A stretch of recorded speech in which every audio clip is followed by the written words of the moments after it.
Force is strong in my family. Force is strong in my family. My father has it. My father has it. I have it. I have it. My sister has it. My sister has it. You have that power too. You have that power too. In time, you'll learn to use it as I have.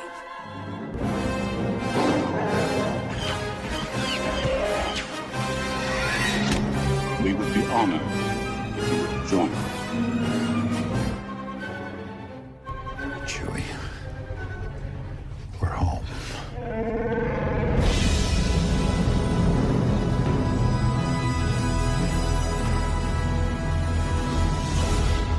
My Nerd World.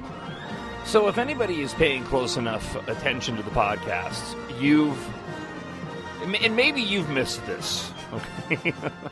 I don't, because on occasion I go back and I listen to the podcast, and welcome to the show for this week. I'm John Justice, and it's my Nerd World. Doing the podcast is a much different beast than doing my radio show during the week. It really isn't all that unlike doing my radio show from home, which I've had to do, well, I haven't done it in a long time, but in the past I've had to do it quite a bit for a number of different reasons.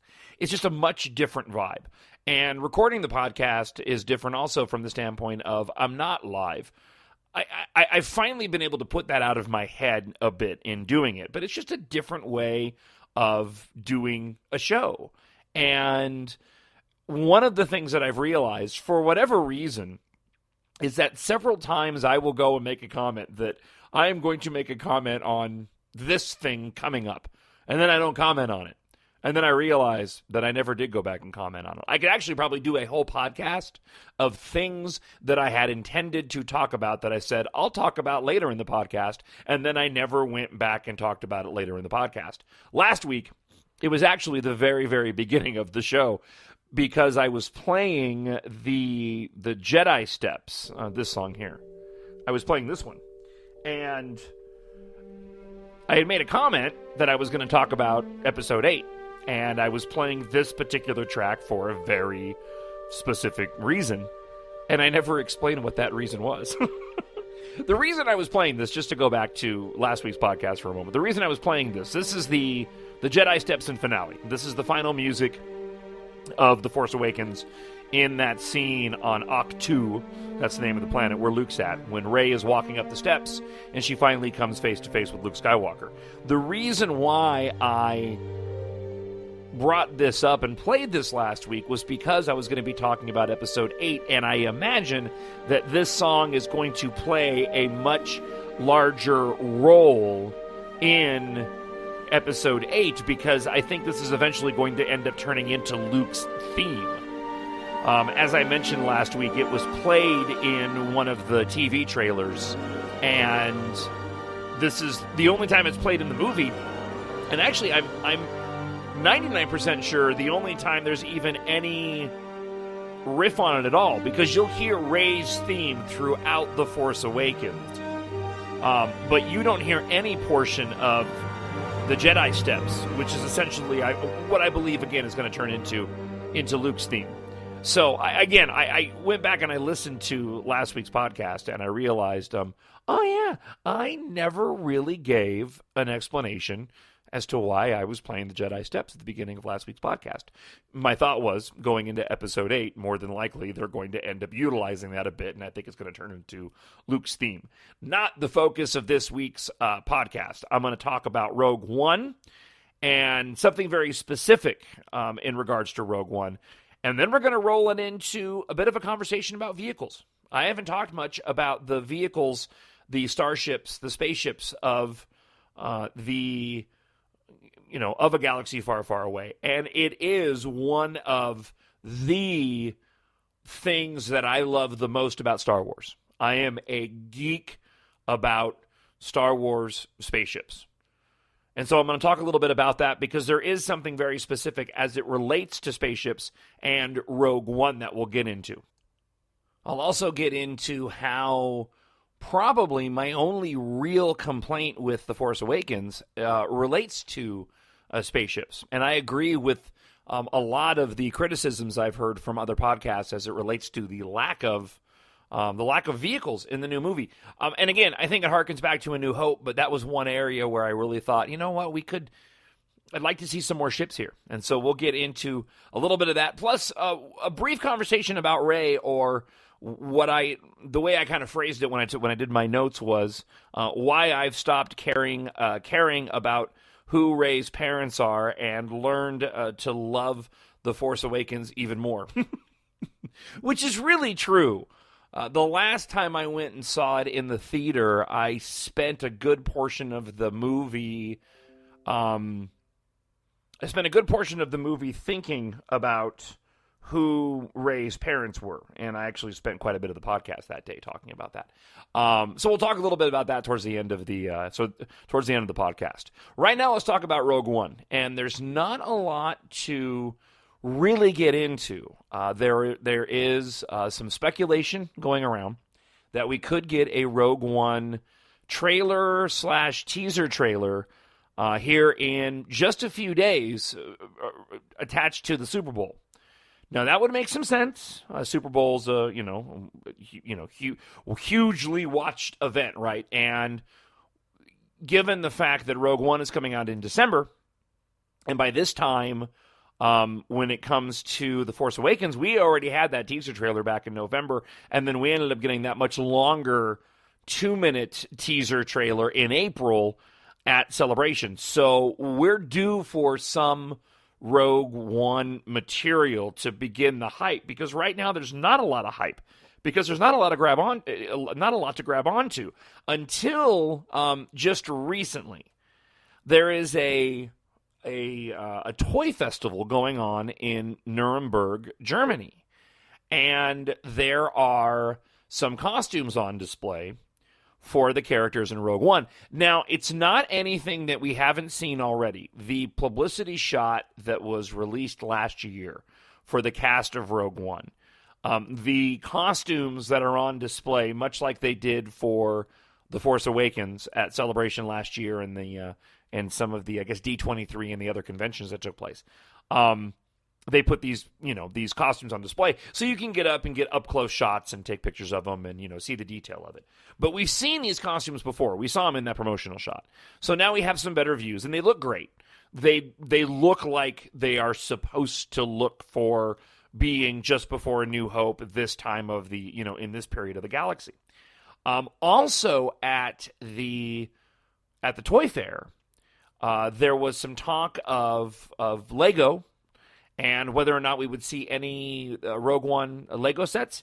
We didn't see that. What we did see, and this is one of the things, another thing that I love about Star Wars, is how a tiny image of a seemingly insignificant piece of information, and something that we've seen hundreds of thousands of times before, maybe that's a little bit too much, but that's what it feels like, right? At least for a fan like me, can immediately spark a reaction and immediately bring about a sense of hype and excitement. So there was, and I've only looked at the photo a couple of times. There's a photo of a woman up on stage, and behind her in German lettering is a display for Lego toys. And there's three circles, and in each circle on this big banner behind her, might be a projection, but in this big banner behind her, there are images of Lego sets. So one of them is obviously The Force Awakens. It shows Kylo Ren and his tri-saber and a First Order Stormtrooper. And then she blocks another shot, and there was some talk, I guess they translated some of the wording in the Lego display. And there's going to be a new Lego TV series called Freemaker that is supposed to be Star Wars related. So that's rather interesting. I have no other background other than that. That's a very, Freemaker could actually be the name of something in a Star Wars universe, but it also could just be the type of Lego play that one would be doing. Makes sense, right? Okay. Also behind her was a picture of just a very small portion of a very iconic ship. And underneath it, it said Rogue One, October. The picture is of Slave One. The dark side. And I saw it and I went, that looks like Slave One. And then I began to do some digging, and I saw it pretty early when it hit the net. It hadn't been up on the net for very long. And then I saw the other sites began to pick up on the same thing. And sure enough, somebody was able to easily deduce that the image of the Slave One Lego set, in that image with the Rogue One label underneath it, was specifically the most recent design of Slave One that Lego has done that was released in January. There's been several iterations, with all these Star Wars toys. There have been several iterations of Slave One leading up to the current one that's on the store shelves. And, there's updates in how they look and how they change. The Millennium Falcon, I don't know how many different Millennium Falcons that they've made throughout the years for Lego. What's interesting is that this goes back to an earlier rumor that Boba Fett was going to appear in Rogue One. Now, this really has my curiosity piqued. We already know, and this is the other bit of Rogue One news, and this is all spoiler material, so, I hope you've realized that by now. I don't really put the spoiler warning on the podcast. So, we also know that Darth Vader it's being talked about that he is going to play a much larger role in this film than what we were thinking. I think I may have mentioned in last week's podcast, but MakingStarWars.net, they've seen apparently some concept footage or some concept art showing Darth Vader on a battlefield. In action. We again have heard that they brought back a team of individuals that have meticulously created the A New Hope Darth Vader. Just matched it spot on. And then there were several different versions that were made, including a sort of a hero version that would be used for upfront close shots, and then action versions that are more useful for doing scenes and they're a little bit farther away.